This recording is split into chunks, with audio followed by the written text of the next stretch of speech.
Ya, terima kasih atas kesempatan yang diberikan kepada kami, kelompok 5, pada mata kuliah komunikasi data. Di sini nama-nama kelompok. Pertama, Rianaldi Ilyas. Kedua, Irfan Tarius Ginting. Pengkodian data. Yang pertama, pengertian. Pengkodian data adalah suatu teknik yang dilakukan untuk memberikan penegasan pada proses yang terlibat atau data dan pensinyalan transmisi data. Di dalam proses tersebut perlu diperlihatkan pula fasilitas komunikasi dan media yang tersedia. Digital data digital, sinyal digital. Suatu sinyal digital merupakan deretan pulsa voltage terputus-putus yang berlainan dan masing-masing memiliki ciri-ciri sendiri. Setiap pulsa merupakan sebuah elemen sinyal. Data biner ditransmisikan melalui pengkodian setiap bit data ke dalam elemen-elemen sinyal. Gambar 3.13 menampilkan sebuah contoh, di mana biner 0 ditunjukkan melalui level voltage yang lebih rendah dan biner 1 melalui level voltage yang lebih tinggi. Di dalam bak ini kita tunjukkan pula penggunaan berbagai skema pengkodian yang lain. Pertama, di sini kita menentukan beberapa hal. Bila semua elemen-elemen sinyal memiliki tanda yang sama, yaitu semua positif atau negatif, kemudian sinyal ini disebut unipolar. Di dalam pensinyalan polar, satu pernyataan logika ditampilkan melalui level voltage positif dan yang lainnya melalui level voltage negatif. Rate persinyalan data suatu sinyal atau disebut rate data adalah data di mana data ditransmisikan ditunjukkan dalam bit per detik. Durasi atau panjang bit adalah jumlah waktu yang diambil transmitter untuk memancarkan bit. Untuk rate data R, durasi bit adalah 1 per R. Sebaliknya, rate modulasi adalah rate di mana level sinyal berubah. Hal ini bergantung pada sifat pengkodian digital, seperti yang akan dijelaskan nanti. Rate modulasi dinyatakan dalam baud yang berarti elemen-elemen sinyal per detik. Terakhir, istilah mark and space adalah alasan historis, menunjukkan pada digital biner 1 dan 0. Pada tabel 5.1 menampilkan ringkasan istilah-istilah kunci yang akan nantinya semakin jelas bila kita melihat contoh-contoh berikut bagian ini.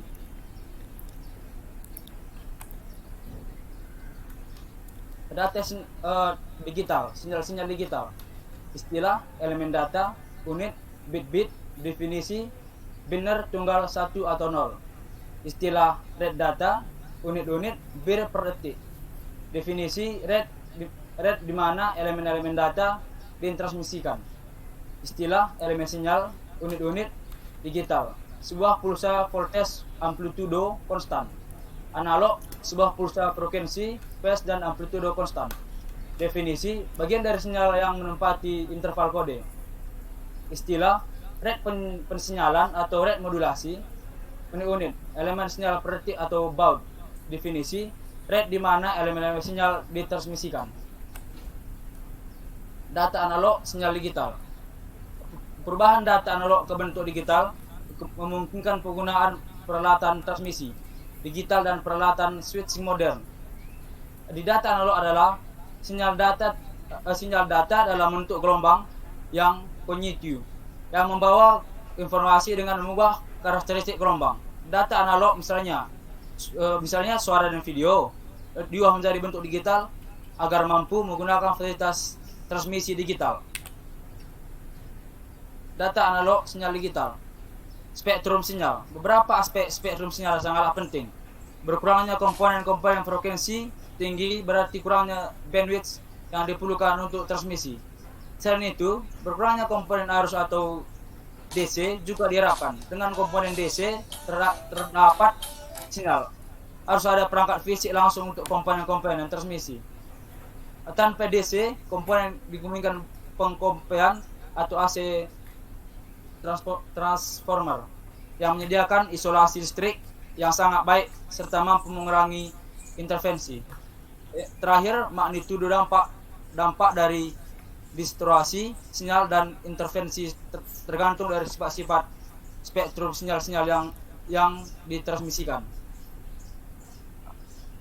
Pada praktiknya yang biasanya terjadi adalah fungsi transfer suatu kanal terganggu di pinggir band.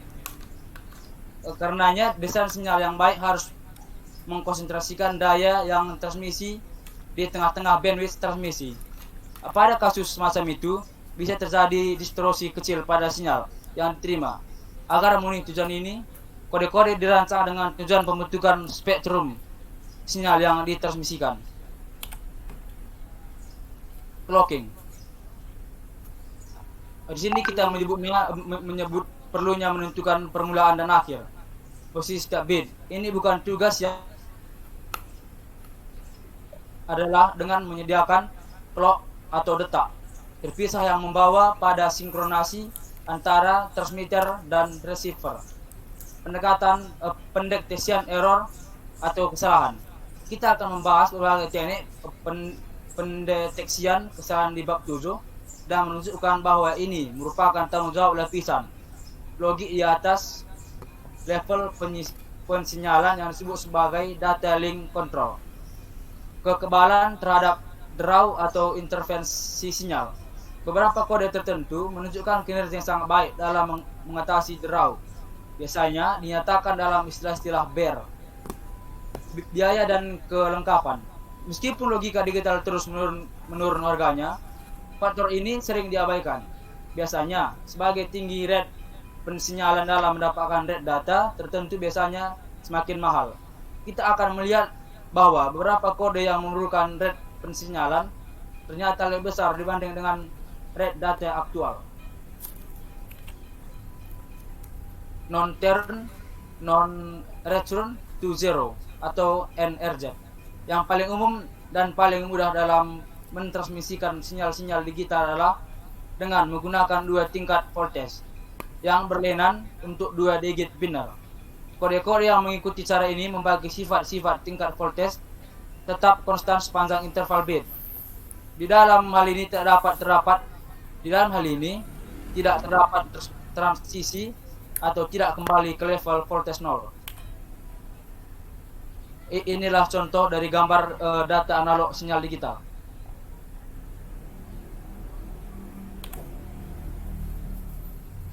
Multifilar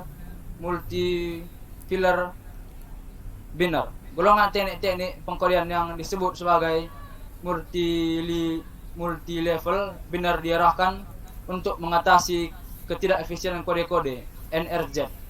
Kode-kode ini menggunakan lebih dari dua level sinyal. Dua contoh untuk skema ini diilustrasikan pada gambar 5.2, yakni bipolar AMI atau alternate mark inversion dan pseudonary biphase.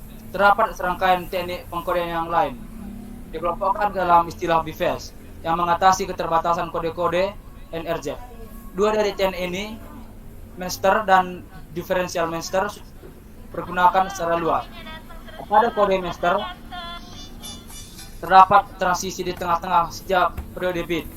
Transisi pertengahan bit bermanfaat sebagai mekanisme detak dan sekaligus sebagai data transisi rendah ke tinggi, menggambarkan 1, sedangkan transisi ke rendah menggambarkan 0.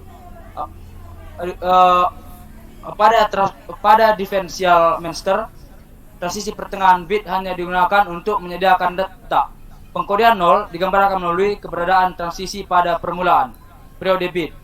Differential master memiliki keuntungan tambahan dengan menggunakan pengkodean diferensial. Sinkronisasi.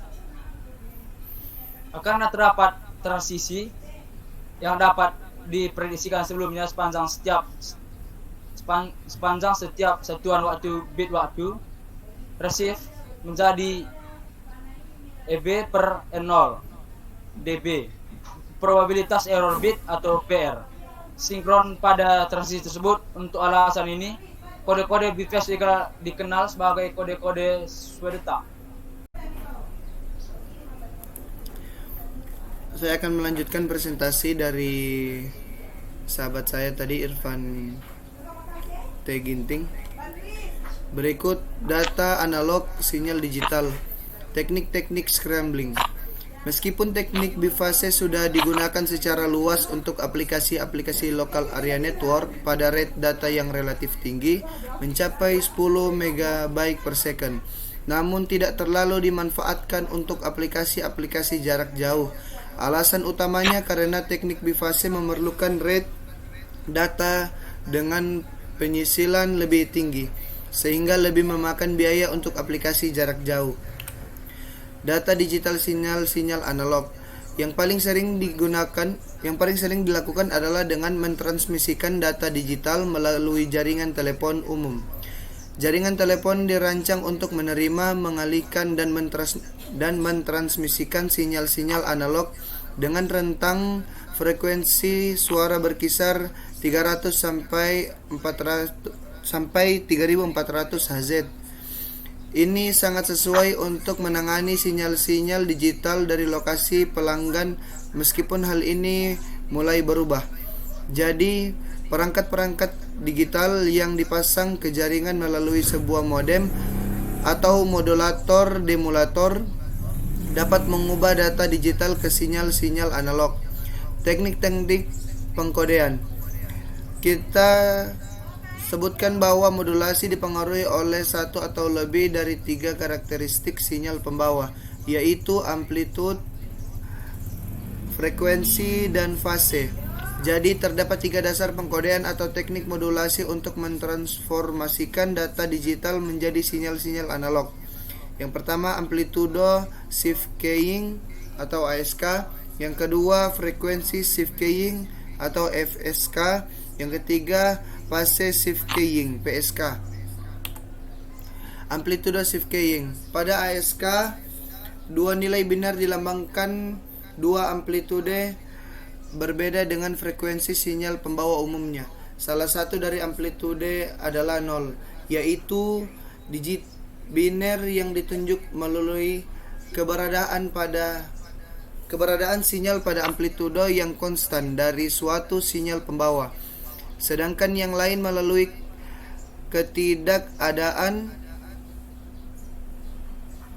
sinyal pembawa. Sinyal yang dihasilkan berikut adalah contoh rumus dari sinyal yang dihasilkan.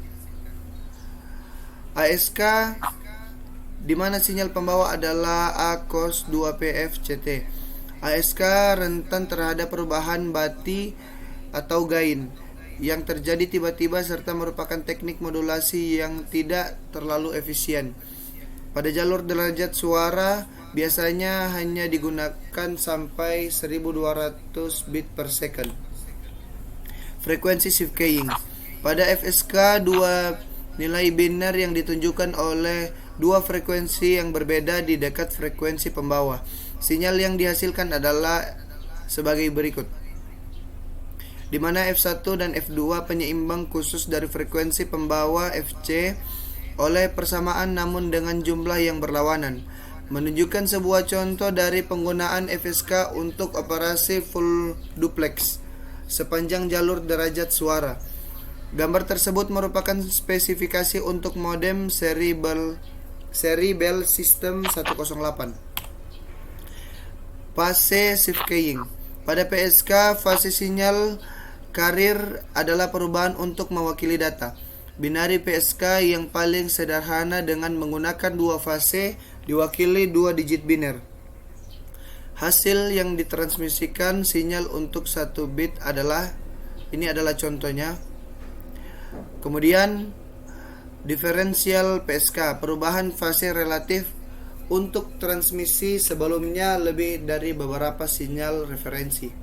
Contoh digit perubahan relatif sebagai berikut.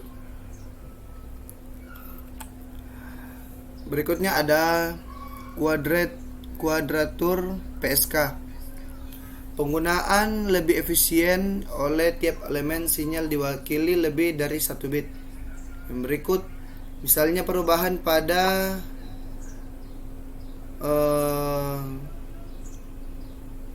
atau disebut 90 derajat. Tiap elemen diwakili 2 bit, dapat digunakan 8 sudut fase atau memiliki lebih dari satu amplitude.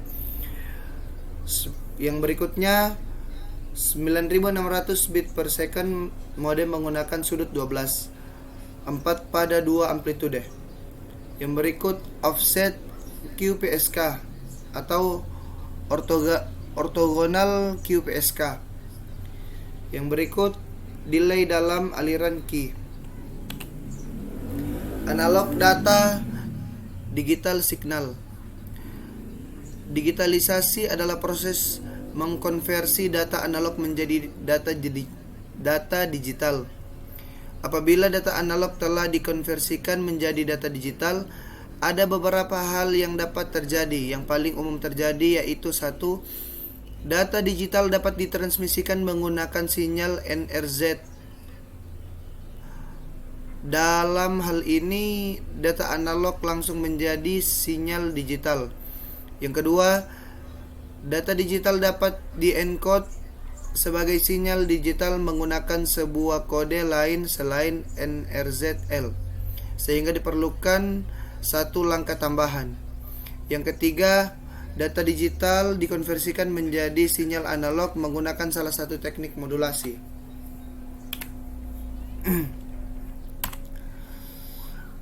Yang berikut delta modulation atau DM. Berbagai jenis teknik digunakan untuk meningkatkan kinerja PCM atau mengurangi kerumitannya. Alternatif selain PCM adalah delta modulation. Dengan DM atau delta modulation, suatu input analog didekati dengan sebuah fungsi tangga yang bergerak naik dan turun dengan satu level kuantitas atau delta pada setiap interval sampling atau TS. Sampling. Performance atau kinerja. Reproduksi suara yang baik bias diperoleh dengan 128 level kuantitas atau dengan 7 bit pengkodean atau 27 sama dengan 128. Sebuah sinyal suara biasanya menempati bandwidth sebesar 4 kHz. Jadi, menurut teori sampling, sampel harus diambil pada rate sebesar 8000 sampel per detik. Hal ini menyatakan secara tidak langsung rate data sebesar 8000 kali 7 sama dengan 64 kilobyte per second atau data digital PCM.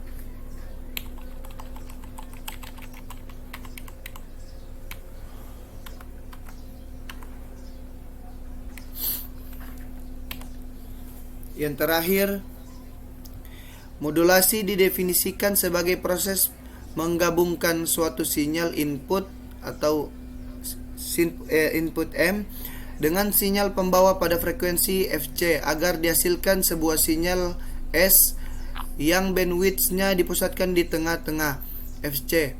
Untuk data digital, keperluan modulasi harus jelas. Bila hanya tersedia fasilitas transmisi analog, modulasi diperlukan untuk mengubah data digital menjadi bentuk analog.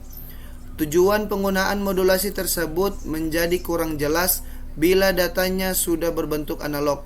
Setelah itu, barulah sinyal-sinyal suara ditransmisikan melalui saluran telepon di spektrum aslinya, menunjukkan pada transmisi baseband. Terdapat dua alasan utama modulasi analog dari sinyal-sinyal analog, yakni yang pertama, diperlukan frekuensi yang lebih tinggi agar transmisi yang dilakukan lebih efektif. Untuk transmisi unguided, kelihatan tidak mungkin untuk mentransmisikan sinyal-sinyal baseband karena diperlukan antena yang memiliki diameter beberapa kilometer. Yang kedua, modulasi diperoleh frekuensi division multiplexing, teknik yang sangat penting yang akan dibahas secara terperinci di bab 8. Mungkin sekian dari kami kelompok 5.